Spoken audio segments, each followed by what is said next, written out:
Hey everybody, just trying to set this up so I don't have to do the lower pixel when I'm actually doing a recording here. Hopefully I'm getting my whole self in here because I can't see what I'm doing. So I'm going to do this for a sec. Hold on guys. I think we're good. Okay, we're just going to go with it. Even if it's not quite right. Hopefully I'm all in there. All right, so on my Half the Person I Used to Be page on Facebook this morning, I actually said that I was going to go on and put a video on of how keto helped me through my chronic pain. And I said that the actual answer would be very, very different than what you'd expect. Most people would be like, oh, it cured me and everything. I'm going to tell you my journey with chronic pain and how keto has helped me and what it has helped me with. Okay, first I guess I'll start off with my history. So when I first lost my initial 100 pounds, doing extreme low carb, I actually started having back issues back then. It all basically came to the forefront about 5 years ago after kayaking, and I could barely move type thing, probably ruined a disc. But this is what's going on with me. So with me, my chronic pain actually has it's something that they can't do anything about. So I have degeneration in my L4, L5, S1 area, facet, however you say it. I am hypermobile. And because I'm so hypermobile, which means that my joints move too much and they don't hold in place well, my SI joint, if you have your spine right here, your SI joints are what connects your pelvis to your spine, okay? So trust me guys, I know way more than I ever thought I would know. I could probably be a physiotherapist. Not quite, but my physiotherapist has been fantastic actually on educating me about my body, which is so key for anything you're doing. Diet, exercise program, whatever. Know your body. Anyways, my left SI joint slips out of place weekly. So if you put everything on top of each other, the deterioration, so I already have really compromised spine in other areas too, but that's my worst, my L4, L5. Plus my SI joint slips out of place, which shifts everything in my body. So that puts pressure on my spine that I have problems with. That actually was slipping out so much that I actually caused problems. Here's something else I have too. In both my hips, I have FAI, which is basically a misshapen hip socket and ball and that kind of stuff. So they're already a little deep socketed and everything. So the shifting out, think about everything, a domino effect. So if you knock down one domino and there's a whole bunch of them, they all kind of go down, or at least part of them do, right? So that's what's happening in my body. So when I go out of place weekly like that, it puts more strain even on my hip joint on that side, on my spine, everything causes more degeneration. Anyways, so I also have a labral tear in my left hip right now. And it's something that a labral tear cannot actually heal. It never completely heals because it is actually sort of like a cartilage. So it's something I have to sort of deal with for the rest of my life and a lot of people go, what about surgery? Well guys, surgery is not an option for me because of the way I'm set up for everything. For my L4, L5, people get refusion. For my hip, same thing. It's just the way my body's set up. Specialists and everybody says the same thing. So right now what I do is I use physio to strengthen, to try to manage. So when you have something chronic, you like to manage it. Now, when you have something chronic, usually you have a lot of inflammation as well. So really, you don't want to be on probably high medications for the rest of your life for pain if you don't have to be. I've never yet met a medication that actually works for me. So my specialist actually has me on some, I was going to say omega-3s, but it's not omega-3s. It is like a fish oil, cod liver oil pills that I take because it actually has a natural inflammatory. So those of you who have lots of inflammation, that's a natural inflammatory. So I take one in the morning and one at supper time. But this is how keto actually has helped me. So like a lot of people that go on keto say, oh my word, my inflammation is gone. And that's wonderful. If you have something where keto, because of the lack of sugar and carbs that actually usually cause inflammation in the body, if that helps you, phenomenal. That's great. Unfortunately with me, because I have my hip and my SI joint going out all the time and everything, it is the thing that causes inflammation because my joints keep moving too much and going out of place. So with keto, here's what I have found, okay? So anybody that has chronic pain, you know that chronic pain is way more than just pain. Chronic pain can get very, very, very mental, okay, and emotional. I remember after the first year of dealing with this, and all of a sudden I went from a person that could run, could swim, could cycle, could hike, and all of a sudden I couldn't do anything but swim. Then it got to the point where I couldn't swim, and I can't go for a walk, and all that kind of stuff. And I literally went through a depression, so it played on me mentally. It's funny because mental illness will, or that kind of stuff will actually play on you physically, and physical illness will play on you mentally. So everything's so connected, okay? So if you can find something that helps with one of those things, it's going to help the other probably a little bit. Not totally take care of it, but for me, this is my experience. So I did go through a little bit of a depression. And that was not good times, guys. I'll be completely honest. It was not good times. I just was like, oh, woe is me. I can't do this anymore. I can't train for half marathons, all this stuff. But what keto didn't do is it didn't actually take any of my pain away. And everybody's like, well, how did it help you manage your pain? Okay, so pain is more than just physical pain. At least in my world it is, okay? So one thing, after I actually got to the point where I couldn't run anymore, I actually had stress ate. And I'm not talking about stress eating like a lot of bad stuff, just a lot of food. Food is always my stress thing. So what keto has actually helped me do is be able to manage my weight and lose weight without exercising, which is great because changing my body from a carb burner to a fat burner it keeps me full longer. I don't have to snack, all this kind of stuff. But it actually helped me mentally. And it's hard to describe. People used to say this all the time, eh? People used to always say, oh yes, it changed the way I look at things. And unless you actually go through it, then you don't understand that actually keto has changed my whole perspective. And I honestly think it's because I'm actually being run by fat. My brain is getting the fat that it needs because I run on high fat, moderate protein, and then low carb. And my body and my brain loves it. And my emotional self loves it. My emotions are different. My mental health is different. There's been a lot of studies about mental health and ketogenic diet. Anyways, what it did not do though, guys, is it did not necessarily make my pain less. And everybody's looking for that magic pill, right? It didn't do that. But what it did is it helped me with my mental self. Because the chronic pain, if you've lived with pain and it makes you unable to do half of what you used to be able to do, even though I can do lots of things. I can get my own groceries. I can shower myself. Trust me, after I tore my labrum in my hip, that was like the worst I've ever been. I could barely get on the toilet. I was using a walker. Like I couldn't do anything. I couldn't roll over in bed. Someone had to roll me over. So I understand that where I'm at now is great compared to that, right? So, what it did do is it really, really helped me mentally because first of all, what it did, my biggest fear after losing my initial 100 was putting on the weight again.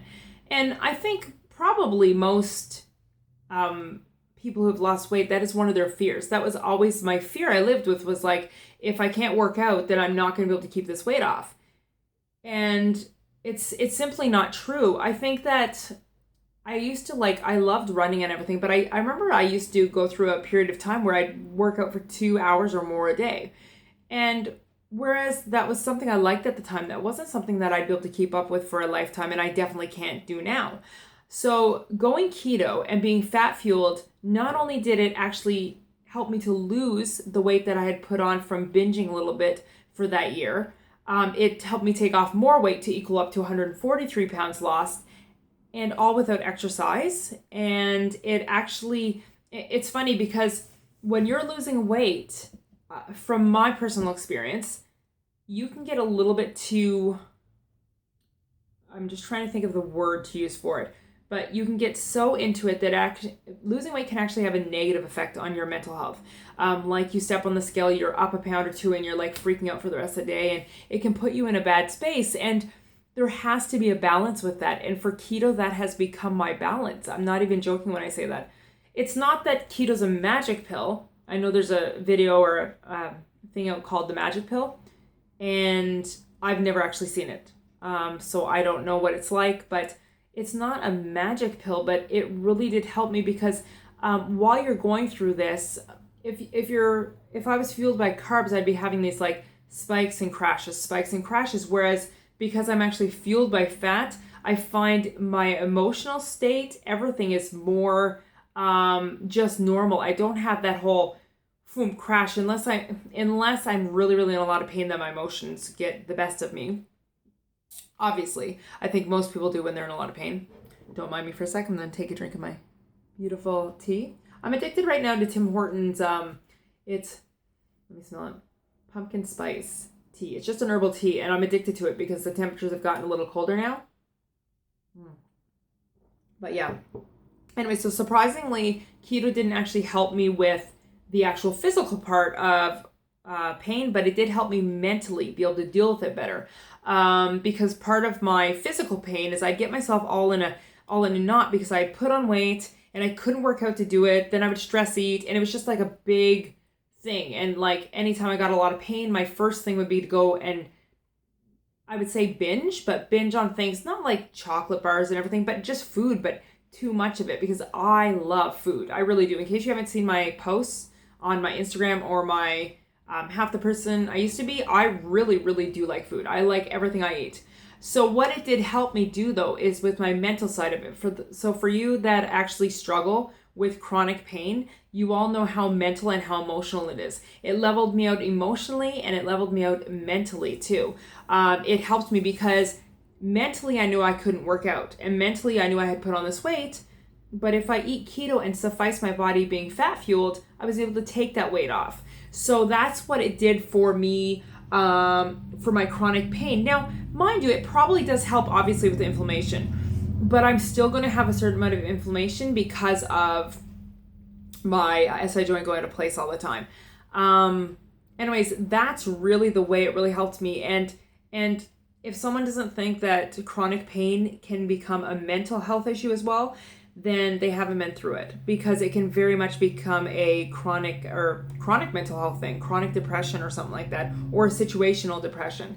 And that's when I would be more likely to binge eat or eat maybe too much of even the good foods like fruit and that kind of stuff, or yogurt and that kind of stuff. And so that's, it's hard to describe. Like I said, it's really affected me. And I didn't realize how much it affected me with binging and with my mental health until about 2 months ago, when I actually sat down. I said, I don't have the mood swings. Even when I'm in pain, I don't find I'm running for the food anymore. I don't find that I am like seeking after food to be my stress relief for my pain. And I actually believe that it actually does help decrease some of my inflammation. Obviously not the inflammation when things go out, but on a daily basis, I think it does help some, just not to the extent that it might help somebody that, I know some people have like fibromyalgia that maybe do it and they get a little more help from it. Or if they just have like arthritis in their knees, they have found that it actually helps with inflammation. But it did help my mental health so much, guys. So much. Yeah, I don't really, it's not a really long video or anything, but I just wanted to let you know that it didn't help my chronic pain in the way that I would have thought that it would have.